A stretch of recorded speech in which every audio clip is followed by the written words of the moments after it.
Right.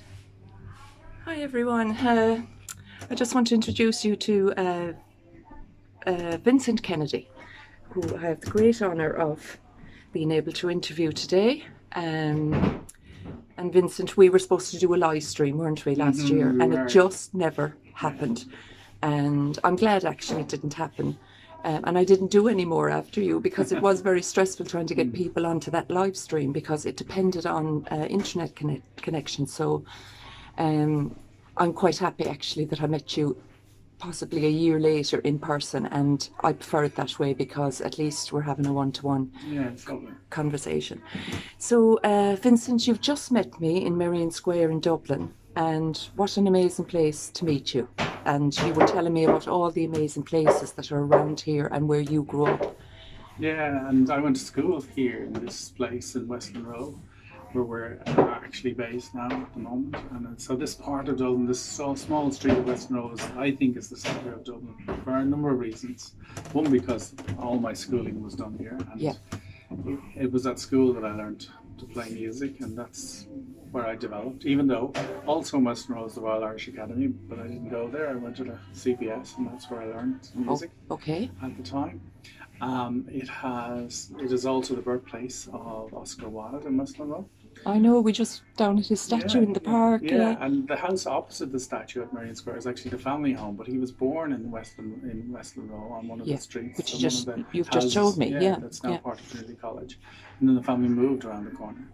And this street, Western Row, and all this area is very much part of Ulysses by James Joyce. Mr. Bloom, Leopold Bloom's funeral is quite an amount of time here in Western Row. He goes to a funeral in the church. And then he goes to the post office and collects his letters, and then he goes up to the top, and I showed you Sweeney's chemist shop, which, although it's not now a chemist shop, was very much so when I was at school. And but it's still got the old signage overhead, isn't it? So. And people still come from all over the world to buy their lemon soap there. And, I love that lemon soap. Yeah, because Mr. Bloom went in there for his lemon soap. Everyone must have been smelling lovely. And around the corner then opposite there's a pub called Kennedy's, nothing to do with me. But beside that there used to be Turkish baths. Really? Really, yeah. So it was a very, and then next door to that then it's Trinity And it was for the men, was it? The Turkish baths for the men? I don't know for sure. Wow, because they're amazing to have a Turkish bath. Yeah. And then you also have a train station in here, Pierce Street. Pierce Street, yeah. And there's also Pierce Street, and they're named after the Pierce brothers who grew up here and went to the same school as I did. So when I was at school, when I was 7 years of age, we were all bused up to Arbor Hill, and we went to the grave of the 1916 leaders. And my cousin actually was in 6th year at the time. He read the proclamation, and the army band played the Dead March. And that part was very much part of our education. Yeah, and you grew up in this area. Yeah, not far from it. Yeah, so this and a lot of the people in my class, their grandparents would have been involved, or so they said, in 1916. Yes. And the other half were involved in the dockers' strike because the docks are very close by here. Yeah. I didn't say anything because actually my grandfather was fighting at the battle in the British Army at the time. Yeah. Was wounded just before the Battle of the Somme, which probably saved his life because he was taken out of action. So it was very much that was there, but the part of Pierce that I liked was his poetry. I loved his poetry. Yeah, and you were saying education. You were saying we're very near where Yeats used to live as well. Yeah, Yeats lived in Merrion Square. Where? Yeah, George Russell. George Russell lived there. Yeah. Just around the corner from him. Actually, I'm around the corner from where George Russell used to live. That's right. And I love George Russell. The Oscar was, because Oscar's mother was a very well-known storyteller and writer. Really? Yeah. Okay. And when I was at school, that Merrion Square was inaccessible. It wasn't open to the public in those days. And in Dublin, there's a lot of those squares where the people who lived around them in the big houses had keys to them. Okay. And It was originally, well, not originally, it was originally a square for the people, but then it was bought by the Diocese of Dublin and was to be the location for the Catholic Cathedral. That's right, you were saying where the park is now. Yeah. And then they discovered that it was sinking and it would never support it, so Okay. the Diocese has given the park to the corporation. And the park is beautiful. Yeah, it's beautiful, yeah. It's beautiful. And all year round the gardeners make a wonderful job. Yeah, I mean, it you have is. the statue of Oscar Wilde, you yeah. have the statue of Michael Collins, you have the statue of Era, you have a whole lot of beautiful Yeah, artwork in there, absolutely. which is then just opposite the National Gallery of Art. Yeah. And the Dáil. So, And the- yeah, I and the know. museum. So you went to school in an amazing history, full of history and poetry and music and art. Yeah. So no wonder you ended up, well, you are the conductor at the National Concert Hall. Well, I and have conducted in the Yeah. conducted in the National Concert Hall. But yeah, well, that was an accident because it just happened that a teacher came who was teaching music, and I just happened to be in the class, so Yeah. I'm not the only one. who Yeah, benefited yeah. from that. yeah. And But in those days, you write amazing composer. Thank you. Yeah. But in those days, about 50,000 people lived in this area. Yeah, yeah. And then there was a lot of dereliction when I was at school. Yes. And now it's the headquarters of some of the biggest computer So you would have companies in the been world. going to school around the 60s like myself. 60s and 70s, 70s. yeah, Yeah, absolutely. And Ireland was very much not quite, all of a sudden in the 80s, I think Ireland started to explode, didn't it, with, you know, art and well, it was always there, but it literally exploded onto the scene, I think. It did, and for us as well, like at school, because we had an hour and a quarter at lunchtime. Yeah. We had, and we explored all these places. The National Gallery, we had the National Museum, we had the Art Yeah. Museum. We had the Book of Kells in Trinity. I I've know. seen an awful lot of the Book of Kells because Yeah. we used to go in there regularly. Yeah, yeah, And they used to turn a page over. yeah, And so all of this was around us and we made use of it because like did. today, Yeah. it was often wet days. And so when you went out at lunchtime, where did you go? Skidding in the National Gallery. yeah, absolutely. So, you know, you were influenced, I suppose, by all this history and everything around you. Yeah, and I've always been interested in history. Yeah. And in our school, we had our own museum to the various brothers. So we had personal items belonging to them and Yeah. writings that Yeah. probably, you know, most other people wouldn't have had access to. And then I got, as I said, the chance to do music, and music was just opened my mind and my ears to a whole different world. Okay. It brought me places. Ultimately, it brought me to meet you today. I know. That's what it does. It was The journey actually of music is it was beautiful. actually Sherry Lee in America, who I think you know, Yeah. a friend of mine, who actually introduced each other. Do you know Vincent? I said no. Oh, he said he's a friend of mine. So, you know, we connected, and that was, yeah. Facebook is brilliant actually when you know you get to connect with people that you never thought. But for someone in America to actually connect me to someone that's here in Ireland, I found that. Yeah, I found that a good side of a good side of Facebook. Yeah. So, so Vincent, you compose music as well and get commissioned to do pieces. That's right. And you got commissioned to do a piece for Bruno Boyne, didn't you? Yeah, It was performed in Navan, wasn't it? In the It theatre. was. Meath County Council commissioned me to write a piece for the Meath Harp Ensemble. That was 7 Irish harpists led by Derval. So I wrote about different aspects of Meath, including Newgrange, Yes. the meeting of, or if you like, the sort of the meeting of the Druids and Christianity, the Hill of Slane, the Hill of Tara, and some Yeah. other movements. Of course, Turlough O'Carlin was born in Nobber in County Meath, Okay. so that featured in it too as well. And, Yes. and the harp ensemble, Derval Finnegan's harp ensemble was based in Nobber in County Meath. Yeah, So we and I did- loved it was the harp because of the Dogda had the harp as well. So that music seemed to be important to the mythical Tuatha Dé Danann. Even though we say it's mythical, I think they were magical. Oh, well, And there's a definitely. magic in us, I think, you know. Yeah, and you know the harp is very important. In at the beginning of the state, the harp was chosen as the national symbol. Yes.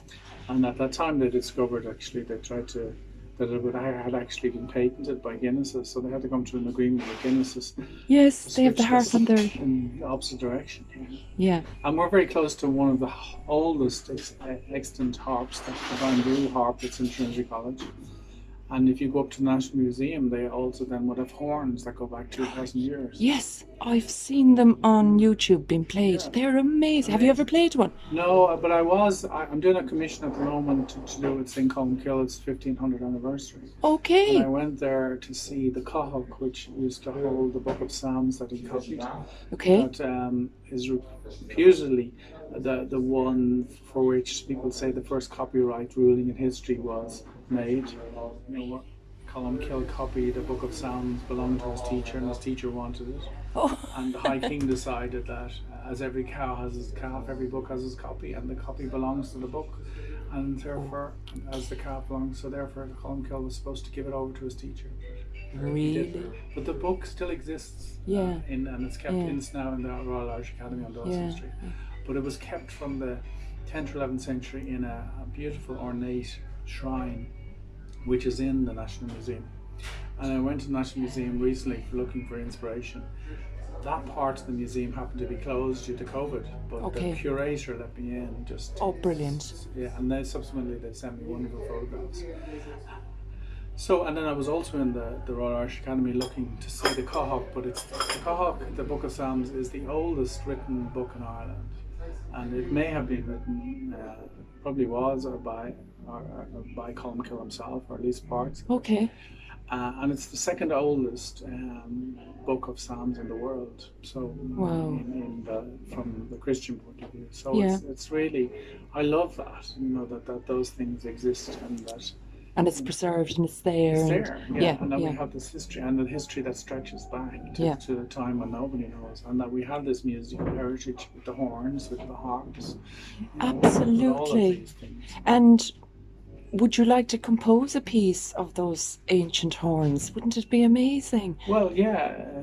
A friend of mine, Cormac O'Hayden, who's the principal horn of the RT Conductor, is probably the person who saw play them. He has played them. He has played them. Yeah. Oh, that'd be amazing. Yeah. Can you imagine that with the harps? Oh. Yeah, and even the curator told me that the ones that they have on display, they've more.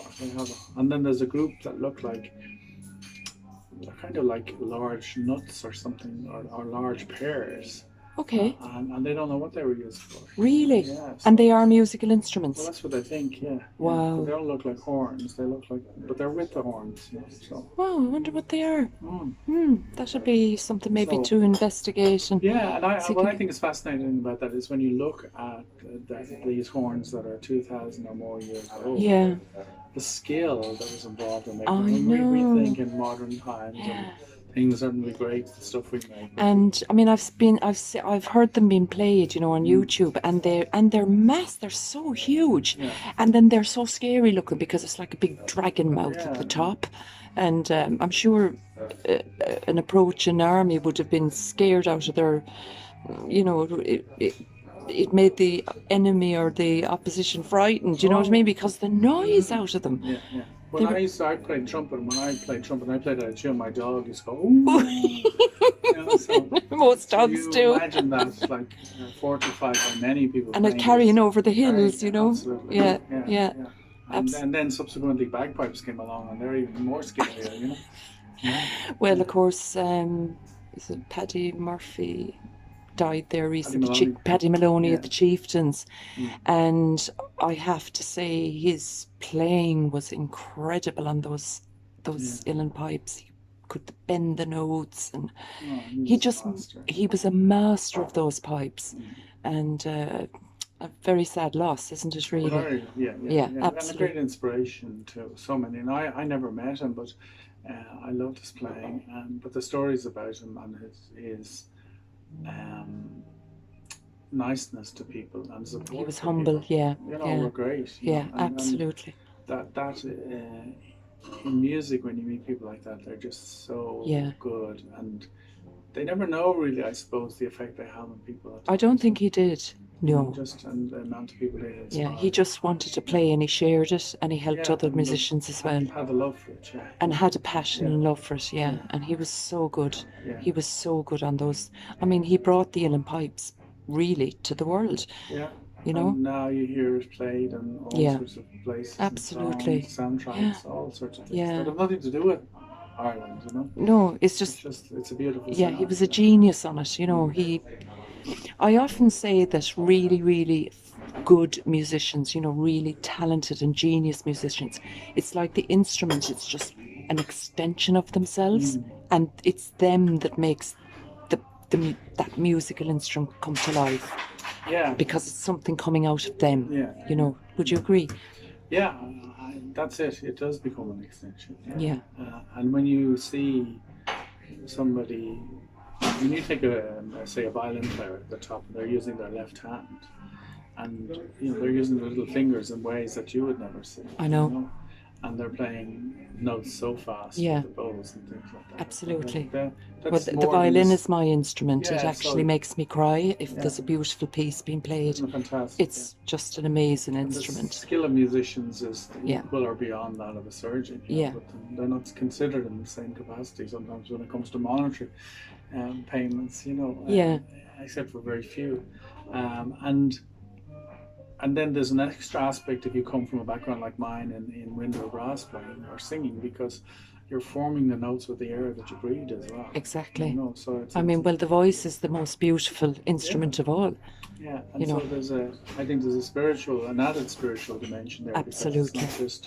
It's not just your body and your fingers, it's now your breath. Yeah, as well, you know? Absolutely. Well, I was a singer all my life, not classical or anything like that. My sister was a classical singer, but it definitely, and when I know I was singing, it definitely, the song had to mean something to me. Yeah. And so then I could express what I had inside out through. It's the same with a singer. You can have a brilliant singer, but you can have a great singer, and a great singer is someone that there's something within that singer that's literally expressing something, and that's how it touches people. Music touches people. Absolutely. Yeah. And that's it's not a secret, it's an unknown bit. What is it, that quality? What is it that makes someone different? You know, a lot of people can sing the song, but you know that person is special. It's different. Special, yeah. You know, absolutely. It doesn't come down to technique, it doesn't come down to maybe the beauty of their whole voice, but there's something about the voice that appeals to people. Yeah, their particular voice, and it's their intonation in their voice, or even the way they're playing the instrument. They're bringing something of themselves to the piece through the instrument of the voice, or the actual instrument or the voice. And very often in traditional and folk music, you actually are hearing the voice of the person through music. Absolutely. You know, when people are classically trained, they learn to do vowels and other sounds differently. Yes. So the voice, you know, you can put them behind a screen and then say, hear someone singing classical, you may not be able to identify them. But there are people like, for instance, Dolores Keane, who you know instinctively. Straight away. Her speaking voice is the same as her singing voice. Yes. Or if you ask a classical singer sometimes to speak and then hear their voice, you may not be able to put the two together. Yeah, that's so interesting about voices, that everyone has a unique sound to their voice, and you could recognise the singer. Oh, that's, let's say, that's Frank Sinatra. Yeah. You'd know straight away that's Sammy Davis Jr., you know, because they have this unique sound to their voice. It's really magical, really, when you think about it. It is, and I think that's that quality. I mean, it's probably what led Bing Crosby to say the line about Frank Sinatra, you know, that a voice like that comes along once in a lifetime. Exactly. It's a pity it had to be my lifetime. Yeah, because it was in competition. But they had different. Oh no, there was room for all of them. I think so, yeah. You know, there were all the crooners, weren't they? There were, was Bing Crosby. There was what's his name? Dean Martin was another one. Yeah. There's Perry Como there. And Perry there's Como. Still one man standing. Yeah. He's in the Tony 90s. Bennett. Tony Bennett. And he did a concert recently with Lady Gaga. Did you see it? It was absolutely amazing. Yeah. And someone told me he has Alzheimer's. But when the music plays, he knows what to do. He knows the song. He goes straight into it, and absolutely. And I don't know. There's a video that was also doing the rounds of a ballerina who was quite elderly, and again she had something like that. But when the music played, she went. Hands moved. Yeah, exactly. And Pablo Casals was cellist from the Spanish Portugal area, and he lived into his 90s. You know, and there's a great description in the book about his life, about in a 90-year-old getting up like, and he's just like moves really slowly and, you know, all bent over. And the first thing he did every morning was go to the piano and play music by Johann Sebastian Bach. And as he played on the piano, not on the cello, his whole body seemed to come alive. Yes. You know, just had that. There's something about music, isn't it? It's a magic. Yeah. Touch, So that brings me on nicely, actually, Vincent, to what we were saying. We were just talking before I started videoing you about being bardic, and that music has a language all of its own, and that I believe it's a universal language. And especially where, you know, we have the mythical stories about the harp and the dog den. They say that his harp could put you into a dreamlike state, which is true. Music can take you away somewhere. Oh, absolutely. You know, and you always remember a certain song and where you were when you heard it and things. And it's amazing. I used to work with older people that had Alzheimer's, and it's amazing. I used to do reminiscence therapy, and especially people in Ireland, you know, people met at the dance halls, you know, during the 60s and the 70s. That's where people met their husband or their wife. And they can actually remember the song that they danced to. Isn't that amazing? So this is where it connects people and everything. Oh yeah, it can bring you straight back. I can remember the first piece of classical music I ever heard. I was only 3 years. 3 years of age? Yeah, I didn't know the name of the piece until I was 15. Really? But it made an impression on you. Yeah, that impression on you. Yeah, and it still does. Yeah. You know. Karen Carpenter was me when I was growing up in the 60s. When I heard Karen. It was only yesterday. Yes, I wish. I wish. Yeah. I just loved her voice. Yeah. Wow. It was just this crystal clear. And many, you know, female singers I've loved over the years, you know. Yeah.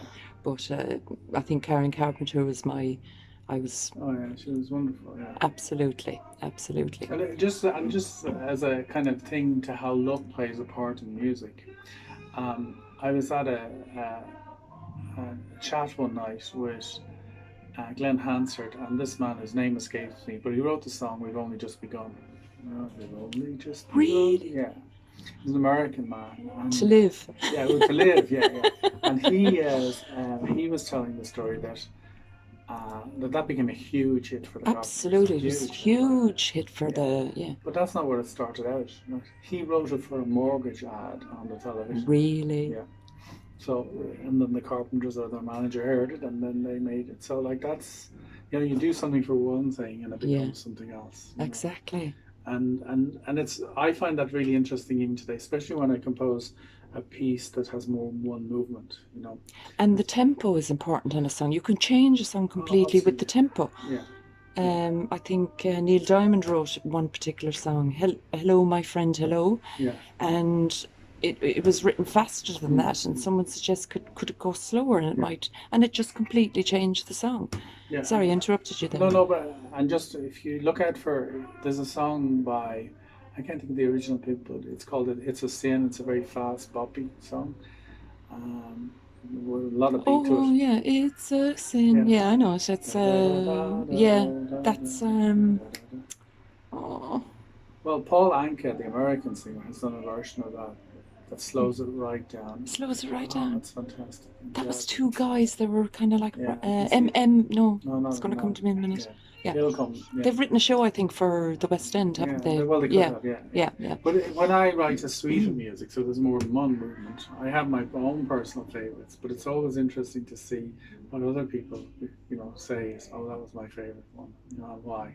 And it can be very surprising at times, the ones that, and I suppose it's like, you know, when there used to be albums used to come out, you know, and different songs, or why it is that a song that was a B song, you know, we're going showing our age now on a single, which are two sides, and the B is supposed to be the lesser song, became the more popular. Yeah. Because you can't tell beforehand. No. What way people will appeal. Exactly. Or what will appeal to someone. Yeah, you know? And you know, you can't put.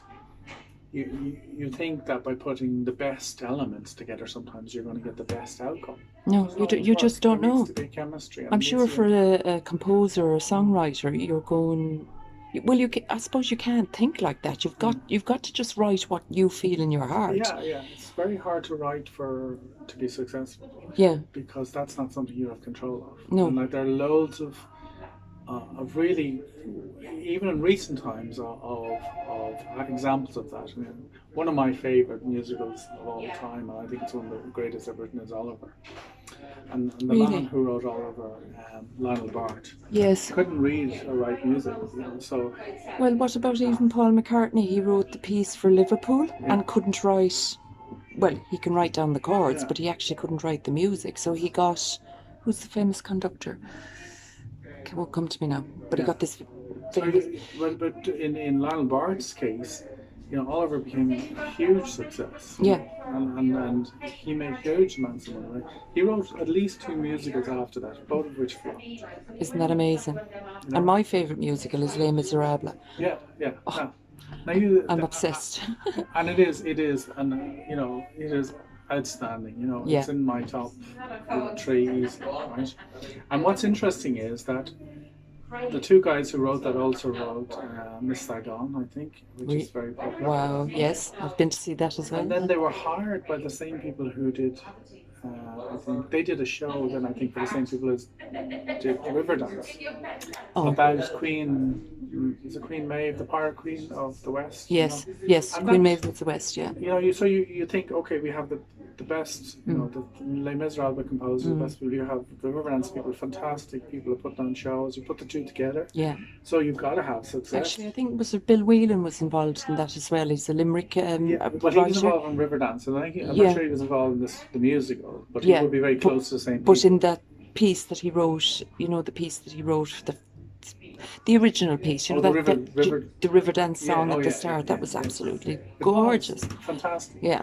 But that show didn't become as successful as people thought it would. Yet you had all the elements.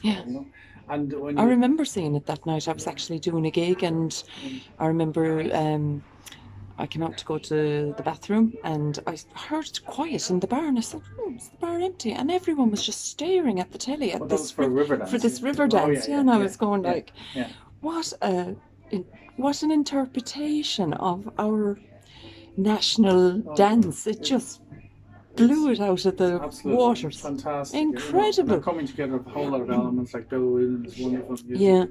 The visualization, the 2 dancers. The dancing was then just... the big dance troupe, the drummers, the saxophone player, played the solo, and then the Onuna who sang, and then the... Unbelievable. And it adds, a lot of people forget that Ireland won the Eurovision that night. We're one of the first songs ever written, Rock and Roll Kids, Exactly. So, and then it went from that then to become this enormously successful show that has gone around the world so many times, and I think is still traveling. I was gobsmacked. I actually could not. I was so proud, because this was like an interpretation of Irish music that I'd never seen or heard before.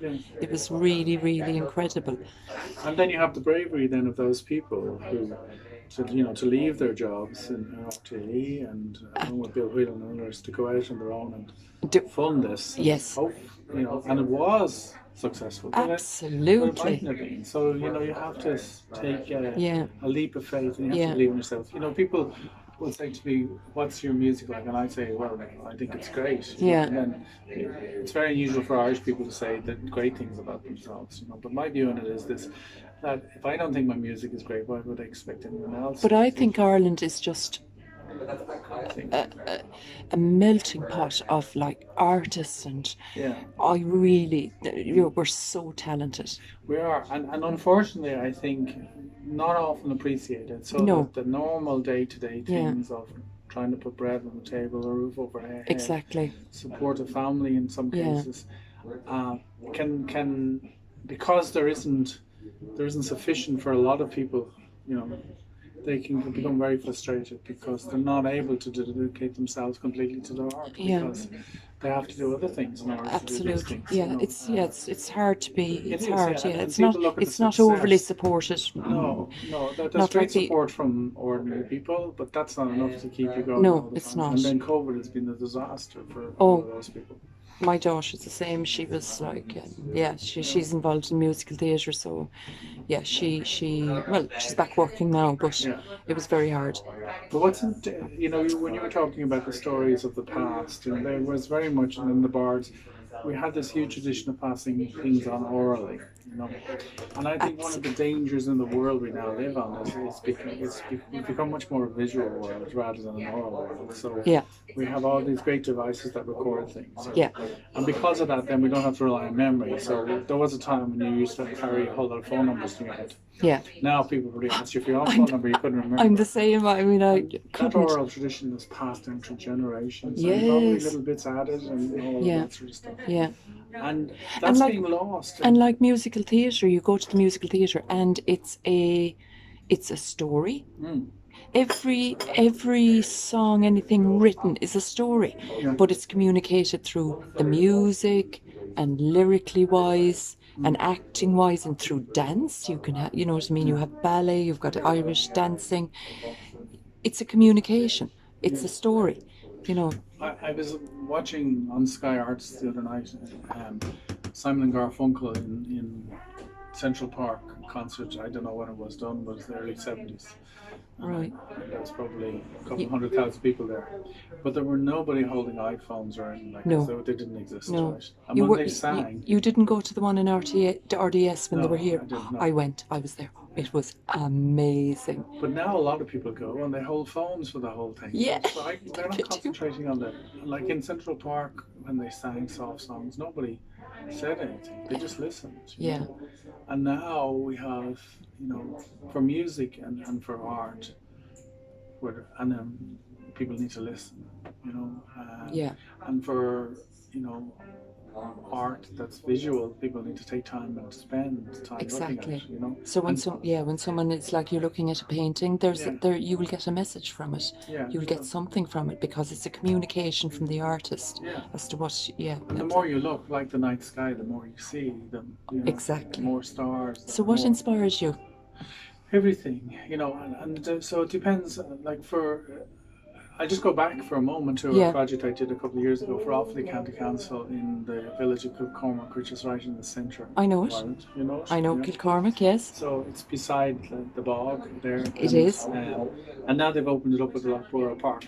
That's right. There was a lot of ancient artefacts found there. Yes. And the oldest human remains also. Absolutely, yeah. And it was also very interesting because it was it was just a tiny village, and then it was built up by Bord na Mona. People came from all over. Yeah.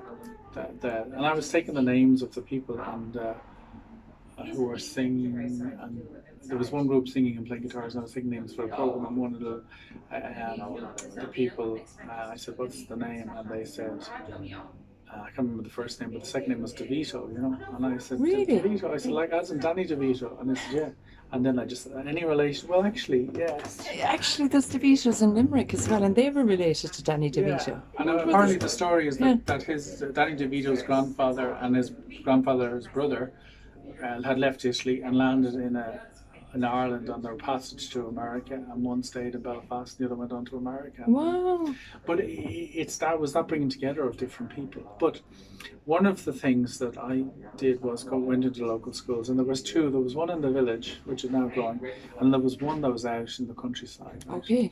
And it was a tiny school. There was only 2 classrooms, so it was a 2-teacher school. Okay. And so there was the principal and the third teacher, and they taught everything.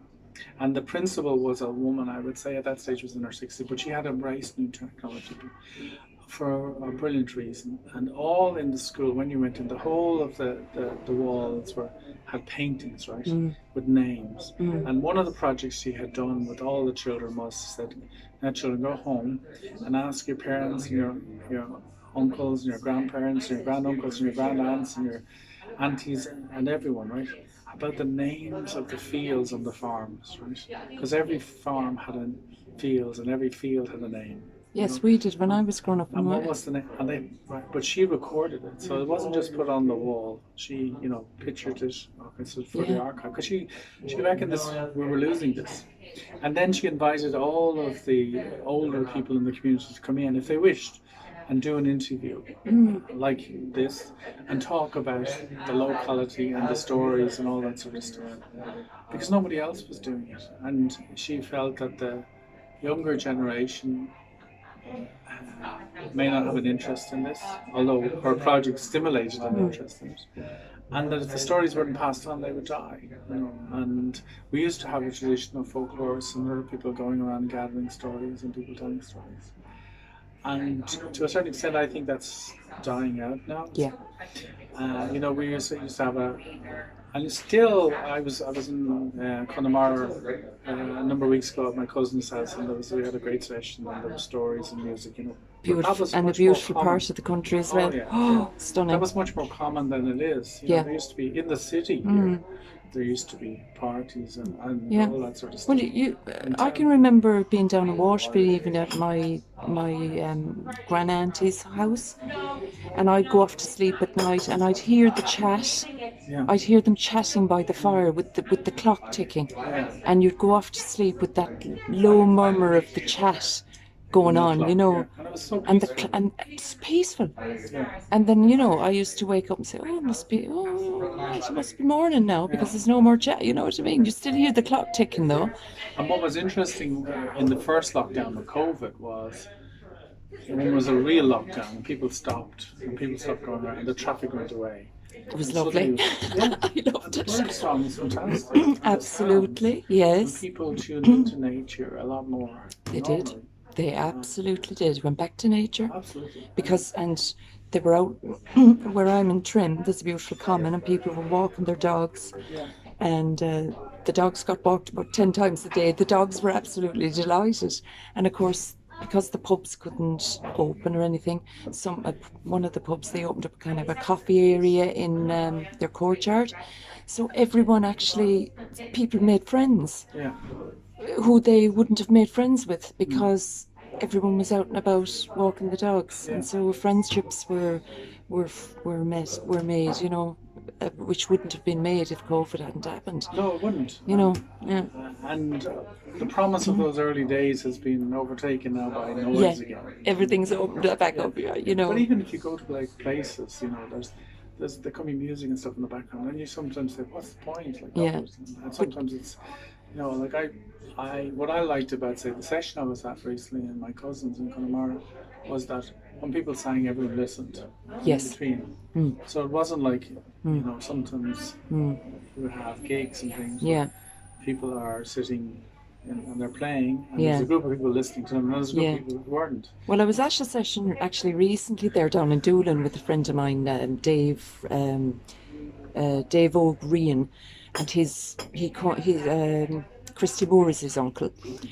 So he had a session. He lives in France, but he's here on a tour at the moment. Stick the kettle on, which is great because everyone puts the kettle on in Ireland. And like that, it was actually a brilliant session.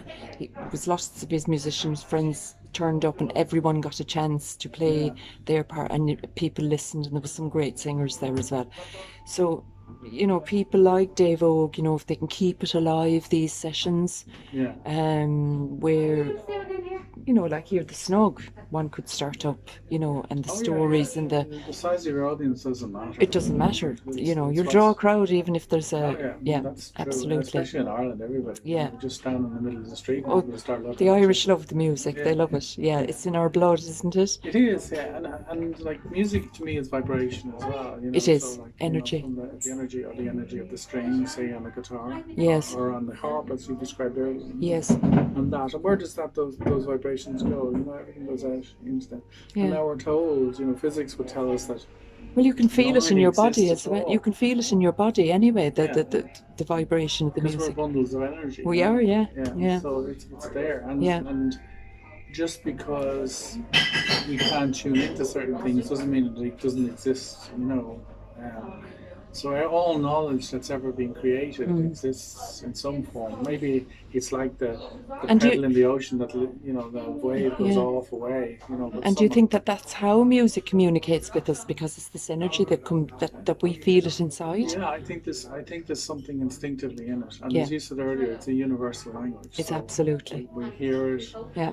we don't speak the same language, but it brings out expressions in us. Yeah. And if you go anywhere in Europe or anywhere else with Irish music, right, and you start playing a reel or something, people automatically tap their feet. They do. There's also, why is that? Yeah. When why is it that certain songs, when you don't even know what, you can tell what the person's singing about because of the harmony and the voice and what they're... And the pathos and and in their voice, yeah. And even even in the music, the certain type of music, it brings out, it opens up your heart. Some people start crying at music. Some music, it's so emotional. Yeah. And there's a phenomenon now that's popular is concerts of movie music. And these go all around the world, so it doesn't matter that it's an English or American film, but other people, because it's the music people are listening to, and they hear it the same, so they know that if it's joyous, like John Williams or something like that lifts them up. But whether they speak English or whether they speak Urdu or whatever. And do you ever wake in the middle of the night, Vincent, and have this, you might have this amazing tune or in your head, and you have to go and write it down straight away because it came out of nowhere? Well, all the tunes come out of nowhere. So I see there's a part from John Keats' poem, I think it's Ode to a Grecian Urn, about the unheard melodies, Wow. are sweet. Heard melodies are sweet, but unheard melodies are sweeter. Yeah. And he's talking about the images on the urn, and I think one of them is playing a flute about Greg, but you don't hear the sound, of course, because it's just an image, so it's unheard. So I see myself as someone who captures the unheard melodies and writes them down. Yes. And because I can't describe what inspiration is, and this is why I believe you can't teach someone to be a composer or a poet. It's an instinct. And that's amazing. You said it comes out of nowhere. Yeah. There's some place within us, isn't there, that's so creative, and yet it's a nowhere place. It is, and like, why me and why not my brother or sisters? Why? I don't. So like, why? I don't know. Or why? So like, there is something there that there are other things in the universe and other forces that maybe our ancient minds and parts of which have travelled down to us through our ancestry. Yes. Have a sensitivity to, but we have lost that over the years. So maybe there is a part of us that subconsciously tunes into these things and captures the vibrations. And we're told that there are brain waves, so they come. So brain waves are like other waves, and they pass beyond the skull. It's like George Russell, the poet. He's been called a mystic because of his art and the way he wrote. That he was bringing things out through his words in poetry and in his art that wasn't of this world. It was totally mystical what he was, and he was a great artist and beautiful weaver of words in his poetry. And like composers, artists, all through history, often not understood in their own lifetimes, because the world is going along to formula is the wrong word, but it's the only one I can think of at the moment. We're going along, or conditioned in a certain way. Yeah. So sometimes the people that are outside that box seem odd, in what they're saying. So sometimes it takes a time for people to catch up with the artist. Yeah. Like I often say that all the great composers are only recognised when they start to decompose. Yeah. And with very few exceptions, that's the case. That and anyway, it's like Ed Sheeran at the moment. I think he's a wonderful composer. Yeah. His tunes are so simple, and they're the best ones when they're so simple that it's so hard to actually write a simple piece. Simple is a wrong word. Well, it's not simple. No, but I don't mean you using it. I mean that simple that itself is a wrong, because simple implies that something is easy. Actually, no, it's not easy. In the world yes, to write a simple. Yes, that's what I'm saying. It's so catchy. Yeah. That the minute you hear it, you know it. And you want to keep singing it, and that is a genius has write that. Paul McCartney used to do it as well. The Beatles did it. Yeah. They wrote this music that was so recognisable straight away. It's genius. And there are also lots of cases throughout history, particularly music. Yeah. And it can happen in poetry too as well. Where Yeah. just one piece or one poem that someone wrote is remembered. Yeah. But it's the beauty of that piece or that poem. Yeah. It's just, you know, it's in a Absolutely. different place to others. Yeah. You know, and as you say, just like a song, a poem can appeal to someone. You know. As can an experience of a place. You know, Yeah. we're very lucky, I think, in Ireland. So is that what inspires? Because you do put up a lot of photographs on your Facebook of you love nature, Yeah. Vincent. Absolutely, don't you? I mean, you love nature. Because, I grew up in a concrete jungle because, Yeah. as I said, that park that we were in wasn't available. Right? So all around here was just concrete. There was no green. Yeah. The nearest proper green was Ringsend Park, which is about 3 miles away. Yeah. But I grew up in Donegal, close to Harbour Park, which was beautiful. But Yeah. in my house, we had no garden. We were living on a tiny cottage in the city, and there were gardens all around, especially Yeah. in a place like Donegal. But, Yeah. but my mother came from North Cork, in a very rural place. The bus only came 3 times a week. North Cork? Yeah. Where? On the road between Mitchelstown and Kildare, in a place. You're joking me. Because my grandfather came from Cullen in County Cork, North Cork, which is up near Mill Street. Right, yeah. My God, you're a neighbour's child. Neighbours. Yeah. And we would be sent off there to my grandfather and uncle's place, and there was nothing. It wasn't the same as the city because they said that they didn't have a car. You were up around the Galties. It's beautiful. The Galties and the Ballyhora mountains. The Ballyhora, I passed down it. They were behind, like, and so Galtymore was Oh my gosh. looking over, and then the Funchion River was behind us. Oh my God. So I spent a lot of time. My brother, who I used to go, was more interested in helping on the farms of the local farmers. I Yeah. was never interested in that. I was thought of myself as kind of Robin Hood type character. I used to go wandering across the fields with my bow and arrow and stuff, and Yeah. eat raw vegetables. But there were places there, you know, fairy forts as they were called. Ulysses was actually the word. They were saying. Oh, the leash. Yeah. Yes. Which, you know, you wouldn't go near. Yeah. And we're told, and the stories were, no, anybody that ever interfered with that. Yeah. And I They'd remember have loved you though because you played music. Well, You see, they loved the music. The local boys decided to play a trick on my brother and myself, and they told us that, like, in order to be acceptable, you know, into their company, that we'd have to walk through one of these sacred places. You know? But that if we broke anything, which was called, I think, devil's bread, but it was actually ferns, right? If we cracked anything, I think Oh, right. like, the fairies would come out and afterwards.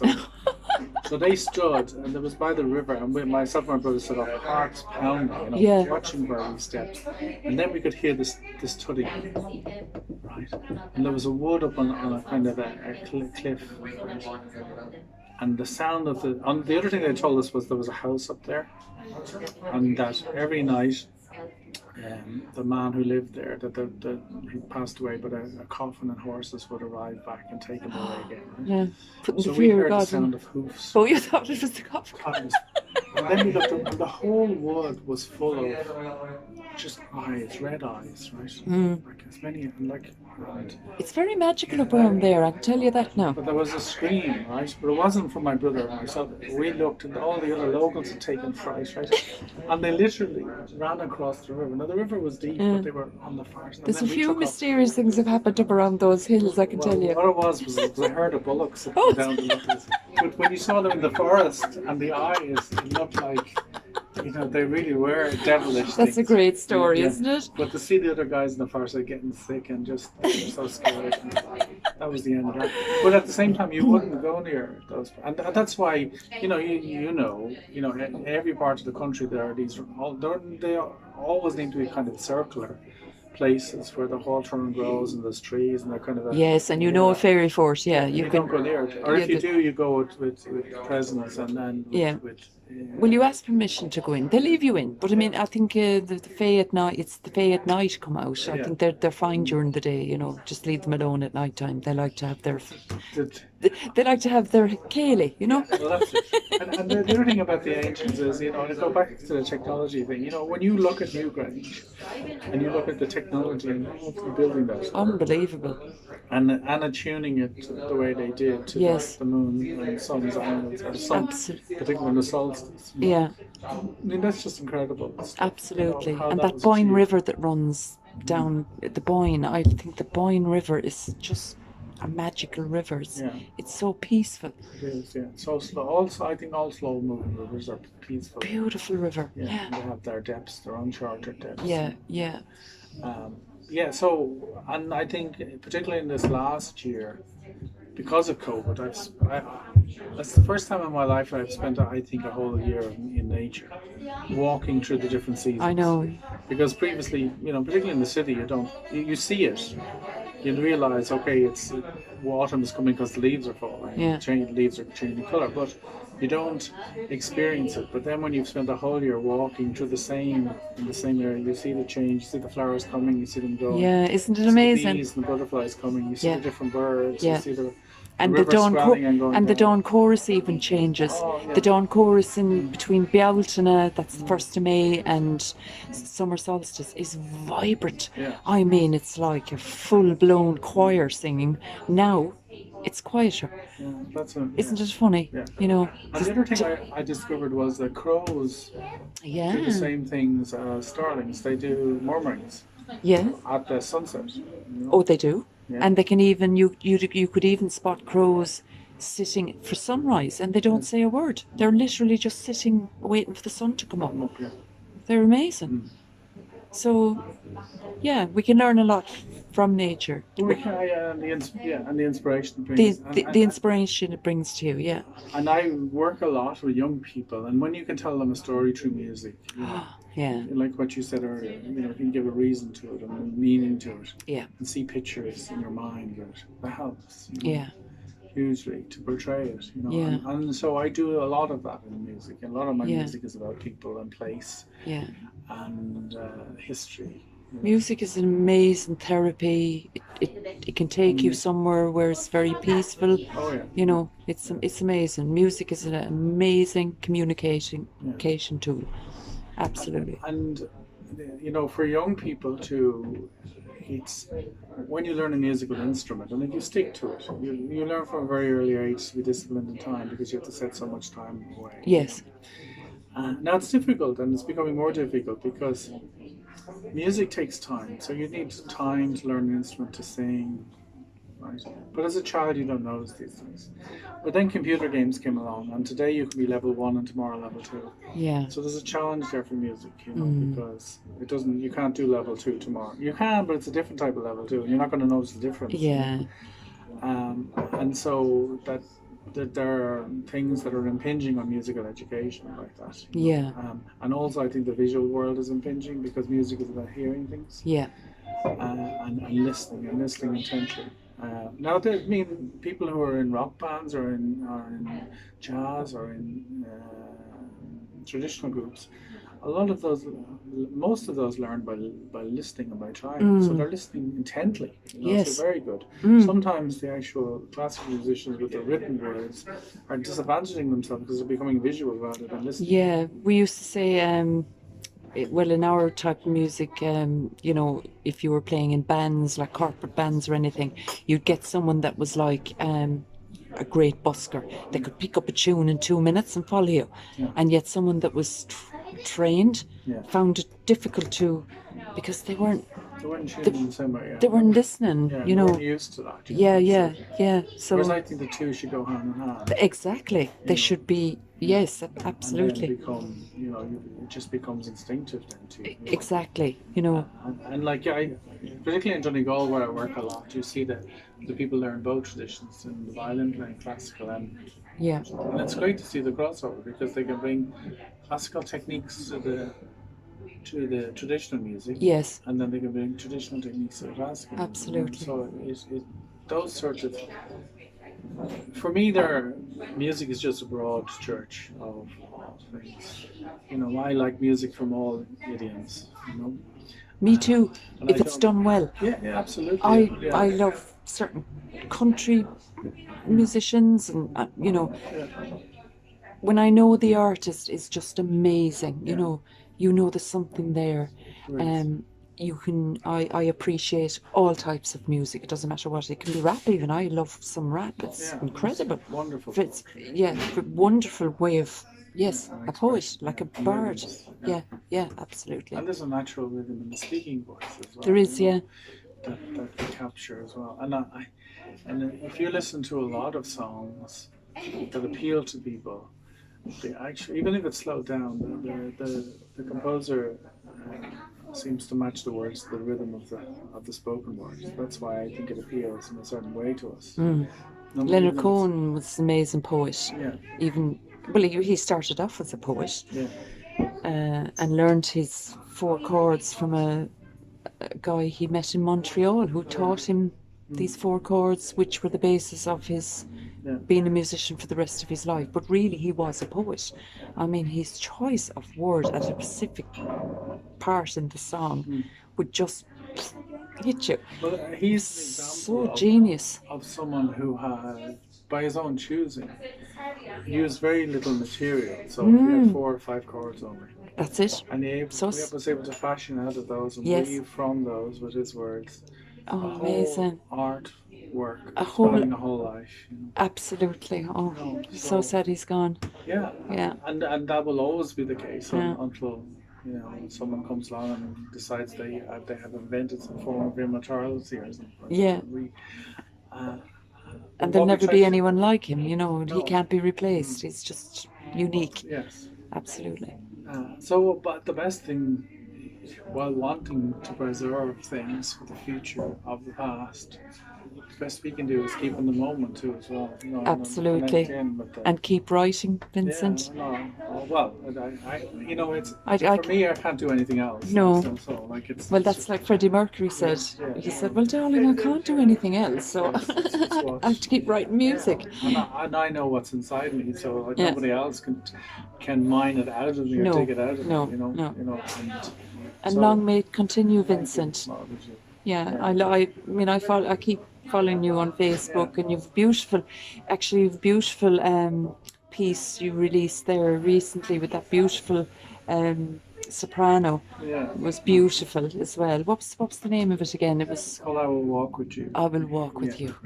That's and some very interesting collaborations have evolved out of the COVID. So she's Portuguese, living in Spain and Madrid. Okay. And originally through a group that was in Greece, the Galan Trio. There were 2 Greek musicians who came to me about it. They liked my music, and then liked some other, and asked us all to write a piece of music for them. And out of that has grown a group called the 3 Essentials, composers who have a similar liking for certain type of music, and musicians who want to work with us. So that's how that came out. Wow. And then also through social media during this, then I encountered a wonderful Brazilian ballet dancer. But she's very talented, because not only is she a ballet dancer, she's a filmmaker and she's a choreographer. Multi-talented. Yeah, and she films herself. Right? Yeah. And she's done quite a few videos now to my music. And and it's just... That's amazing. And I've never met this person in person, right? But just through the use... That is the other side. That's the good side of technology, that you can do whatever you've written, she feeling it through the dance. That's beautiful. And film it. And that's all happening to the use of technology. So technology definitely has made the world a smaller place. Absolutely. I have amazing friends through Facebook, that I would never have met. I mean, amazing people. That I love very much. Like Sherry, I've never met Sherry, but I love her. We've Skyped, and we've spoken. We did a conversation one night, went on all night. Just 2 women, and amazing. And people are the same all over the world if you just reach out and meet people. I fundamentally believe that most people. I don't think anyone is born bad. No. I think it's circumstances and conditioning that make some people do terrible things. But, most people want to do good, and the majority of people are lovely people. Yeah. And that no matter where you go. Yeah. Absolutely. And I think we're, there's no non-interesting people. Like everyone has a story to tell, Everyone has a story. and has an experience. And I totally agree with you. I said that to someone else the other day. Everyone has a story. Vincent, it was lovely hearing your story today, and I'm so glad we actually met now. Me too, and maybe meet again. I hope so. have to try and come to one of your. You used to have lovely afternoon on a Sunday afternoon. I think yeah, you. well, there's very few concerts going, but Hopefully now start. they'll reopen, and I'd love to come to one of them now and hear music. Vincent, thanks a million for meeting me. Oh, it's great. And thank you for talking to me. It was so interesting talking to you. And you too. Thanks. Thank you.